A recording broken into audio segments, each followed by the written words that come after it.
Hello friends, welcome to our YouTube channel learn with N. H के शानदार video के अंदर हम दोस्तों पुलिस का जो एग्ज़ाम हुआ है उसके आंसर की हम यहाँ पर देखने वाले हैं।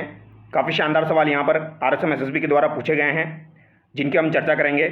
यहाँ पर लगभग आपके 150 सवाल पूछे गए हैं, 150 क्वेश्चन यहाँ पर पूछे गए हैं। इनमें से 75 क्वेश्चन के आंसर इस वीडियो में मैं आपको करवाने वाला हूँ और नेक्स्ट 75 क्वेश्चन के आंसर अगले वीडियो में मैं आपको करवाऊँगा। तो चलिए बिना देरी के शुरू करते हैं। पहला सवाल देखिए जो कि आपका जीके से संबंधित है। भारत में स्वर्ण क्रांति के जनक के रूप में किसे जाना जाता है? तो भारत में स्वर्ण क्रांति के जनक के रूप में किसे जाना जाता है? तो ये आपके निरपक टुटेज को जाना जाता है। ऑप्शन डी यहाँ पर आपका सही हो जाएगा। अगला सवाल देखिए, चमकदार तीव्रता की मूल इकाई क्या है? तो चमकदार तीव्रता की मूल इकाई क्या हो जाएगी? तो ये आपकी कैंडेला हो जाएगी। ऑप्शन सी यहाँ पर आपका सही है। क्वेश्चन नंबर 3 देखिए, डीएनएस का विस्तृत रूप है। तो डीएनएस की फुल फॉर्म यहाँ पर पूछी गई है, तो ये हो जाएगी आपकी domain name system. Option D यहाँ पर आपका सही हो जाएगा। अगला सवाल देखिए, पहचान की चोरी में शामिल है। तो पहचान की चोरी में आपका क्या शामिल है, यह आपसे पूछा गया है। तो व्यक्तिगत लाभ के लिए किसी की पहचान का उपयोग करना। ऑप्शन बी यहाँ पर आपका सही हो जाएगा। विकिपीडिया किस प्रकार का विश्वकोश है?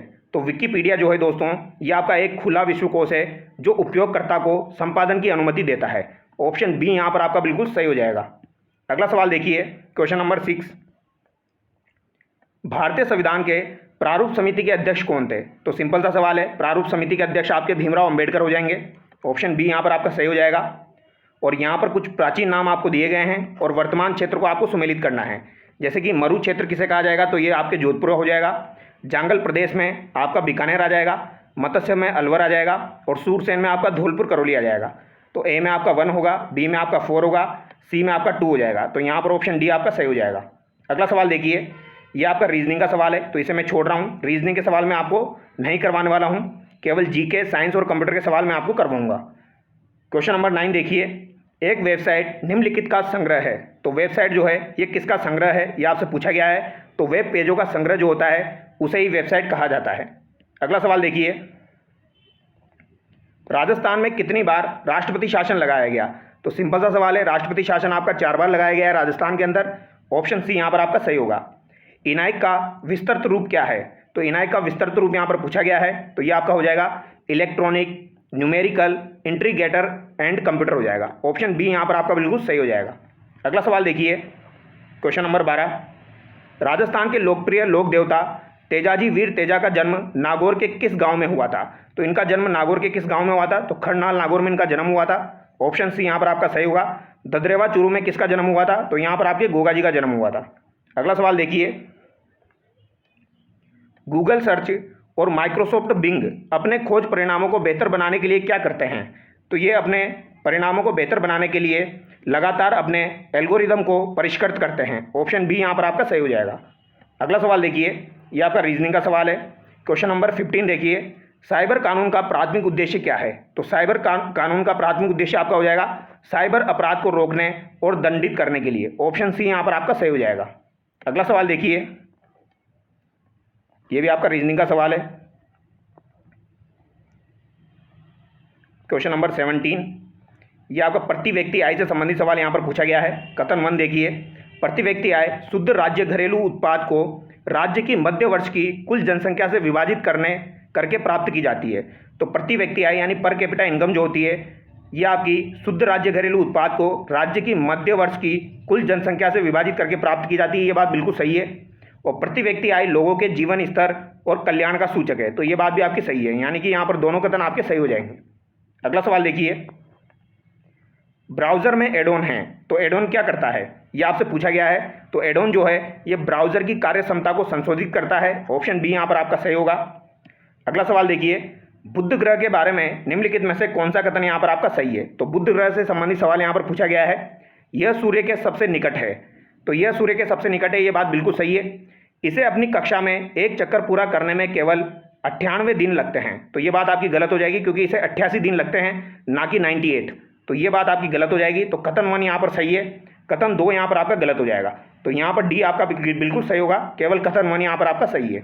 अगला सवाल देखिए, ईमेल का उपयोग करते समय एक सामान्य सावधानी है। तो ईमेल का उपयोग करते समय सामान्य सावधानी आपको क्या रखनी होगी? तो अज्ञात प्रेषक जो भी सेंडर्स होते हैं, अज्ञात जिनको आप नहीं जानते, उनके लिंक पर आपको क्लिक नहीं करना होता है, यानी कि ऑप्शन ए यहाँ पर आपका सही हो जाएगा। अगला सवाल देखिए, भारतीय संविधान का अनुच्छेद 1 भारत के रूप में वर्णित करता है। तो अनुच्छेद 1 किससे संबंधित है? राज्यों के संघ से संबंधित है। ऑप्शन ए यहाँ पर आपका सही होगा। आईटी नियोजन से संबंधित प्रौद्योगिकी शामिल है। तो आईटी नियोजन से संबंधित प्रौद्योगिकी शामिल है, इसमें क्या शामिल है आपके? तो डेटा और प्रक्रिया मॉडलिंग पद्धतियां इसमें शामिल है। ऑप्शन सी यहाँ पर आपका सही होगा। क्वेश्चन नंबर 24 देखिए, सिलिकॉन और जर्मेनियम जो कि आपकी अर्धधातुएं होती है, क्रिस्टल जाली में पर को एक साथ रखने के लिए किस प्रकार का बंद होता है? तो यहाँ पर बंद के बारे में पूछा गया है। तो यहाँ पर आपका ये सहसंयोजक बंद होता है। ऑप्शन ए यहाँ पर आपका सही होगा। अगला सवाल देखिए, सुपर कंप्यूटर का पारंपरिक उपयोग क्या था? तो सुपर कंप्यूटर का पारंपरिक उपयोग क्या हो जाएगा? तो वैज्ञानिक और इंजीनियरिंग गणनाएं करने के लिए इसका उपयोग किया जाता है। ऑप्शन डी यहाँ पर आपका सही होगा। बांदीकुई के पास आबानेरी की चांद बावड़ी, जिसे सबसे कलात्मक बावड़ी माना जाता है, किस शासक द्वारा बनाई गई थी? तो चांद बावड़ी जो है ये आपकी आबानेरी दौसा में बनी हुई है। ये आपकी राजा चांद के द्वारा बनाई गई थी। तो यहाँ पर राजा चांद ऑप्शन में नहीं दिया गया है, तो ऑप्शन डी यहाँ पर आपका सही होगा। फिर भी इस सवाल को एक बार चेक कर लेंगे, हो सकता है राजा भोज यहाँ पर निकल जाए, लेकिन मुझे जहाँ तक पता है राजा चांद के द्वारा, निकुंभ के द्वारा इसका निर्माण करवाया गया था। तो यहाँ पर ऑप्शन डी जो है ये आपका सही होना चाहिए। ये यहाँ पर आपका रीजनिंग का सवाल है। इसके अलावा देखिए, राजस्थान सरकार थोक मूल्य सूचकांक यानी कि WPI कितनी बार जारी करती है? यानी WPI जो है ये कितनी बार जारी किया जाता है? सालाना जारी किया जाता है या मासिक या त्रैमासिक? तो ये मासिक रूप से जारी किया जाता है। ऑप्शन बी यहाँ पर सही होगा। ऑनलाइन खुद को सुरक्षित रखने के लिए हमेशा क्या करना चाहिए? उपयोग के बाद लॉग आउट करना चाहिए। ऑप्शन बी यहाँ पर आपका सही होगा। अगला सवाल करें। अगला सवाल आपका होगा क्वेश्चन नंबर 31। 22 अक्टूबर 2024 को 24वीं राष्ट्रीय पैरा तैराकी चैंपियनशिप कहाँ आयोजित की गई? तो यहाँ पर जो करंट पूछी गई है ये 2024 की आपकी पूछी गई है। जितने भी सवाल पूछे गए हैं लगभग आपके 2024 के सवाल है, यानी कि पुराना बना हुआ पेपर है आपका। यहाँ पर आपका राइट आंसर हो जाएगा पणजी गोवा। ऑप्शन बी यहाँ पर आपका सही होगा। CPU का कौन सा घटक अंक गणितीय और तार्किक संचालन करता है? तो ये आपका कौन सा हो जाएगा? अर्थमेटिक लॉजिक यूनिट यानी कि ALU आपका हो जाएगा। अगला सवाल देखिए, 1898 में बनारस में सेंट्रल हिंदू कॉलेज की नींव किसने रखी थी? तो सेंट्रल हिंदू कॉलेज की नींव किसके द्वारा रखी गई थी? तो ये मदन मोहन मालवीय के द्वारा रखी गई थी। कॉमन सेंस वाला सवाल है, आसानी से आप इसे कर सकते हैं। अगला सवाल देखिए, तापमान बढ़ने पर आंतरिक अर्धचालक में कुछ इलेक्ट्रॉनों का क्या होता है? तो कुछ इलेक्ट्रॉनों का क्या होता है? तो तापमान जब बढ़ता है तो इलेक्ट्रॉन जो है वो आपके फ्री हो जाते हैं, और फ्री होने के बाद वो चालन में योगदान देते हैं, यानी कि ऑप्शन ए सही होगा। वह ब्रेक फ्री हो जाते हैं और चालन में योगदान देते हैं। ऑप्शन ए यहाँ पर आपका सही होगा। अगला सवाल देखिए, 1540 में पद्मावत महाकाव्य किसने लिखा था? चित्तौड़गढ़ की रानी पद्मिनी की कहानी कही जाती है पद्मावत को। तो पद्मावत 1540 में लिखी गई थी मलिक मोहम्मद जायसी के द्वारा, और ये किसके दरबार में था? तो ये शेरशाह सूरी के दरबार में था। ये भी आपको ध्यान रखना है, किसके दरबार में था? शेरशाह सूरी के दरबार में था। अगला सवाल है, राजस्थान में कितने संसदीय क्षेत्र आपके हो जाएंगे? तो संसदीय क्षेत्र आपके कितने हैं राजस्थान में? तो 25 लोकसभा सीटें हैं। ठीक है, तो संसदीय क्षेत्र यहाँ पर कितने हो जाएंगे?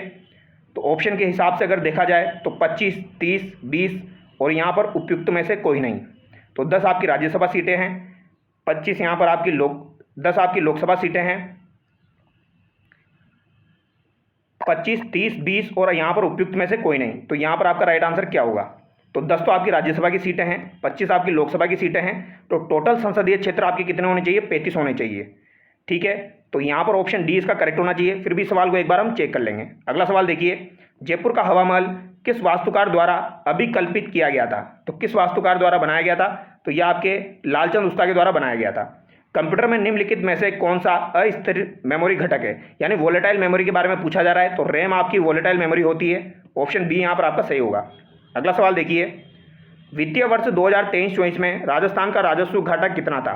तो राजस्थान का राजस्व घाटा जो था दोस्तों ये लगभग 24,000 करोड़ था 2023-24 में। तो यहाँ पर किसी भी ऑप्शन में नहीं दिया गया है, तो ऑप्शन डी आपका सही होगा। अगला सवाल देखिए, यात्रा स्थलों के लिए विशेष समीक्षा प्लेटफॉर्म का एक उदाहरण क्या है? तो विशेष समीक्षा प्लेटफॉर्म का एक उदाहरण आपका ट्रिप एडवाइजर हो जाएगा। ऑप्शन ए यहाँ पर आपका सही हो जाएगा। अगला सवाल देखिए, निम्नलिखित में से किस हिंदी फिल्म ने 70वें राष्ट्रीय फिल्म पुरस्कार 2024 में सर्वश्रेष्ठ हिंदी फिल्म का पुरस्कार जीता? तो सर्वश्रेष्ठ हिंदी फिल्म का पुरस्कार 70वें राष्ट्रीय फिल्म पुरस्कार 2024 में गुलमोहर के द्वारा जीता गया था। ऑप्शन डी यहाँ पर आपका सही होगा। अगला सवाल देखिए, निम्नलिखित में से कौन सी प्रथाएं पहचान की चोरी को रोक सकती है? तो पहचान की चोरी को कौन सी प्रथाएं जो है वो रोक सकती है? तो यहाँ पर आपका क्या होगा, पासवर्ड कभी साझा न करना। ऑप्शन सी यहाँ पर आपका सही होगा। अगला सवाल देखिए, आधे तरंग वाले रेक्टिफायर की तुलना में पूर्ण तरंग रेक्टिफायर को क्यों प्राथमिकता दी जाती है? तो क्यों प्राथमिकता दी जाती है? क्योंकि यह एसी के दोनों आधे चक्रों को ठीक करता है। तो यहाँ पर ऑप्शन बी आपका सही होगा। अगला सवाल देखिए, सूचना और ज्ञान के बीच में मुख्य अंतर क्या है? तो सूचना और ज्ञान के बीच में मुख्य अंतर आपका हो जाएगा, सूचना रिकॉर्ड किया गया ज्ञान है, जबकि ज्ञान में और भी कुछ शामिल है। ऑप्शन ए यहाँ पर आपका सही होगा। अगला सवाल देखिए, ऐसे न्यूक्लाइड जिनमें न्यूट्रॉन की संख्या समान होती है लेकिन परमाणु क्रमांक जेड भिन्न होते हैं क्या कहलाते हैं? तो ये आपके आइसोटोन कहलाते हैं। सी यहाँ पर करेक्ट होगा। डूंगर सिंह के बाद बीकानेर का 21वां शासक कौन बना था? तो 21वां शासक डूंगर सिंह के बाद गंगा सिंह आपके बने थे। ऑप्शन बी यहाँ पर आपका सही होगा। अगला सवाल देखिए, ये आपका रीजनिंग का सवाल है। लोक अदालत के बारे में निम्नलिखित कथनों पर विचार कीजिए। लोक अदालत भारत में विकसित वैकल्पिक विवाद समाधान की एक प्रणाली है। तो यह बात बिल्कुल सही है। लोक अदालतों द्वारा दिया गया निर्णय सिविल न्यायालय का निर्णय माना जाता है और यह अंतिम निर्णय होता है, सभी पक्षों पर यह बाध्यकारी होता है। तो ये सिविल का निर्णय नहीं माना जाता है, ये दीवानी न्यायालय का निर्णय माना जाता है। तो ये सेकंड यहाँ पर गलत हो जाएगा, केवल 1 यहाँ पर आपका सही होगा। ठीक है, तो केवल 1 यहाँ पर आपका सही है। अगला सवाल देखिए, एआई का कौन सा डोमेन टेक्स्ट और स्पीच से संबंधित है? तो एआई का कौन सा डोमेन टेक्स्ट और स्पीच से संबंधित है? तो ये आपका नेचुरल लैंग्वेज प्रोसेसिंग यहाँ पर हो जाएगा। ऑप्शन बी यहाँ पर राइट होना चाहिए। फिर भी से एक बार चेक करेंगे। इनपुट डिवाइस का एक उदाहरण क्या है? तो इनपुट डिवाइस का एक उदाहरण क्या हो जाएगा? तो ये तो आपका कीबोर्ड हो जाएगा। अगला सवाल देखिए, वर्ष 2024-25 के लिए स्थिर मूल्यों पर राजस्थान की अनुमानित प्रति व्यक्ति आय क्या है? तो 2024-25 की यहाँ पर पूछी गई है। तो ये आपकी कितनी हो जाएगी? 96,638। ऑप्शन ए यहाँ पर आपका सही हो जाएगा। अगला सवाल देखिए,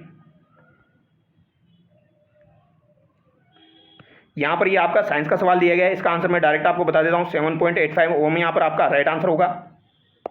एआई का एक बड़ा फायदा क्या है? तो एआई का एक बड़ा फायदा क्या हो जाएगा? बेहतर इनोवेशन, धीमी उत्पादकता, नौकरी छूटने में वृद्धि, मैनुअल डेटा एंट्री। तो यहाँ पर फायदा पूछा गया है, ये तो नुकसान है। ठीक है, तो बेहतर इनोवेशन। 2024 गोल्डमैन पर्यावरण पुरस्कार किसे दिया गया? तो गोल्डमैन पर्यावरण पुरस्कार, ये सवाल ऑलरेडी 3 से 4 बार एग्जाम में आ चुका है। आरएस के एग्जाम में पूछा गया था। आलोक शुक्ला यहाँ पर आपका राइट आंसर होगा। वर्चुअल रियलिटी वीआर का प्राथमिक फोकस क्या है? तो वर्चुअल रियलिटी जो है इसका प्राथमिक फोकस आपका क्या हो जाएगा? वास्तविक दुनिया की वस्तुओं के बारे में बुनियादी जानकारी प्रदान करना। ऑप्शन ए यहाँ पर आपका सही होगा। अगला सवाल देखिए, राजस्थान के किस किले की दीवार विश्व की दूसरी सबसे लंबी सतत दीवार है? तो ये आपकी कौन सी हो जाएगी? कुंभलगढ़ किले की दीवार हो जाएगी। ऑप्शन डी यहाँ पर आपका सही होगा। अगला सवाल देखिए, निम्नलिखित में से कौन सा आईओटी के लिए हार्डवेयर उदाहरण के रूप में सूचीबद्ध नहीं है? तो इस सवाल का आंसर चेक करना पड़ेगा। ठीक है, इसमें थोड़ा सा डाउट है। अगला सवाल देखिए, सरिस्का राष्ट्रीय उद्यान और टाइगर रिजर्व राजस्थान के किस जिले में स्थित है? तो ये आपका अलवर जिले में स्थित है। ऑप्शन सी यहाँ पर आपका सही होगा। इसके अलावा यहाँ पर ये आपका साइंस का सवाल पूछा गया है और यहाँ पर आपका राइट आंसर होगा 484 ओम। दिए गए शब्दों को शब्दकोश में आने वाले क्रम में व्यवस्थित करें, ये आपका रीजनिंग का सवाल है। राजस्थान आर्थिक समीक्षा 2024-25 में उल्लेख के अनुसार राजस्थान किस वर्ष तक $350 बिलियन की अर्थव्यवस्था बनने का लक्ष्य रखता है? तो ये आपका 2029 तक रखता है और ये सवाल पहले भी एग्जाम में आ चुका है। तो बी यहाँ पर आपका राइट आंसर होगा। ठीक है, शिशु मृत्यु दर IMR क्या मापता है? तो वर्ष के दौरान प्रति 1000 जीवित जन्मों पर शिशु मृत्यु की संख्या मापता है। ऑप्शन ए यहाँ पर आपका बिल्कुल सही हो जाएगा। क्वेश्चन नंबर 68 रीजनिंग का सवाल है। कपिल मुनि का मेला कार्तिक पूर्णिमा को आपका भरता है और ये कहाँ पर भरेगा आपका कोलायत बीकानेर में भरेगा। कंप्यूटर की कौन सी डिवाइस डेटा को मानव पठनीय रूप में परिवर्तित करती है? तो मानव पठनीय रूप में परिवर्तित करती है, ये आपकी कौन सी डिवाइस है? Output device, input device, memory, central processing unit. तो कंप्यूटर की कौन सी डिवाइस डेटा को ह्यूमन रीडेबल रूप में परिवर्तित करती है? तो ये आपकी कौन सी हो जाएगी? तो यहाँ पर आपका राइट आंसर क्या होना चाहिए? आउटपुट डिवाइस होना चाहिए। ठीक है, देखो इनपुट तो वैसे भी नहीं होगा, मेमोरी भी नहीं होगा, तो सेंट्रल प्रोसेसिंग यूनिट है। इसके अलावा आपका आउटपुट डिवाइस है और यहाँ पर पूछा गया है डिवाइस डेटा को मानव पठनीय रूप में परिवर्तित करता है। तो यहाँ पर आउटपुट डिवाइस या फिर आपका डी में से करेक्ट होना चाहिए। इसको एक बार चेक करेंगे। अगला सवाल देखिए, राजस्थान का कुल भौगोलिक क्षेत्रफल कितना है? तो ये 3,42,239 वर्ग किलोमीटर आपका हो जाएगा। ये आपका रीजनिंग का सवाल है। तुर्रा कलंगी ख्याल के बारे में यहाँ पर पूछा गया है। मेवाड़ के संत शाह अली और तुकनगीर ने 400 साल पहले तुर्रा कलंगी ख्याल की स्थापना की थी। बिल्कुल सही बात है। और तुर्रा शिव का प्रतीक है और कलंगी जो है ये पार्वती का प्रतीक है। तो दोनों बातें बिल्कुल सही है। यहाँ पर जो आपका राइट आंसर होगा वो ऑप्शन ए होगा। कौन सा आपका राइट आंसर हो जाएगा? ऑप्शन ए यहाँ पर आपका सही होगा। अगला सवाल देखिए, चैट एप्लीकेशन का प्राथमिक कार्य क्या है? तो चैट एप्लीकेशन जो होते हैं इनका प्राथमिक कार्य आपका क्या हो जाएगा? प्रेजेंटेशन बनाना, रियल टाइम ऑनलाइन संचार की सुविधा प्रदान करना। ऑप्शन बी यहाँ पर आपका सही होगा। एन प्रकार के अर्धचालकों में दाता ऊर्जा स्तर चालन बैंड के ठीक नीचे क्यों स्थित होते हैं? तो चालन बैंड के ठीक नीचे क्यों स्थित होते हैं? ताकि इलेक्ट्रॉनों को कमरे के तापमान पर चालन बैंड में आसानी से उत्तेजित किया जा सके। ऑप्शन बी यहाँ पर आपका सही होगा। क्वेश्चन नंबर 76 देखिए, होली के अवसर पर पुरुषों और महिलाओं दोनों द्वारा किया जाने वाला निम्नलिखित में से कौन सा राजस्थान के लोक नृत्य में गोलाकार चाल और लाठी मारना शामिल है? तो ये आपका गैर नृत्य हो जाएगा जो कि होली के समय पर किया जाता है। ठीक है, बी यहाँ पर आपका बिल्कुल सही होगा। अब यहाँ पर जो भी सवाल थे 76 सवाल हमने डिस्कस किए हैं। इसके अलावा जो भी सवाल है वो हम नेक्स्ट वीडियो में डिस्कस करेंगे। कुछ ही टाइम बाद आपको नेक्स्ट वीडियो मिल जाएगा, तो आप उसको देख लेना। तो चलिए नेक्स्ट वीडियो मिलते हैं। Thank you so much.